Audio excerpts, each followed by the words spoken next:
આજે હું તમને સ્વામીજીનો અમેરિકાનો એક પ્રસંગ કહીશ. જ્યારે સ્વામી વિવેકાનંદ અમેરિકામાં હતા ત્યારે તેઓ એક દિવસ નદી કિનારે ચાલી રહ્યા હતા.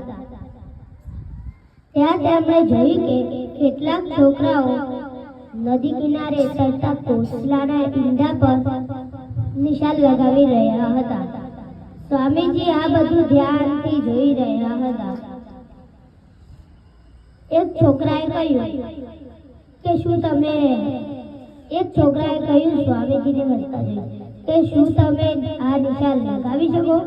સ્વામીજીએ સ્મિત કરી, હાથમાં બંદૂક પકડી અને એક પછી એક 12 નિશાન બરાબર લગાવ્યા. છોકરાઓને નવાઈ લાગી અને પૂછ્યું, તમે આ કેવી રીતે કર્યું? શું તમે નિશાનબાજીની તાલીમ લીધી છે?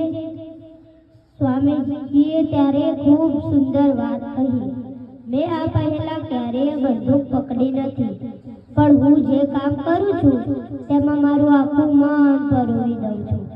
જો તમે પણ તમારું પૂરેપૂરું ધ્યાન જે તે કામમાં લગાવો તો દુનિયાનું કોઈ પણ કામ અશક્ય નથી.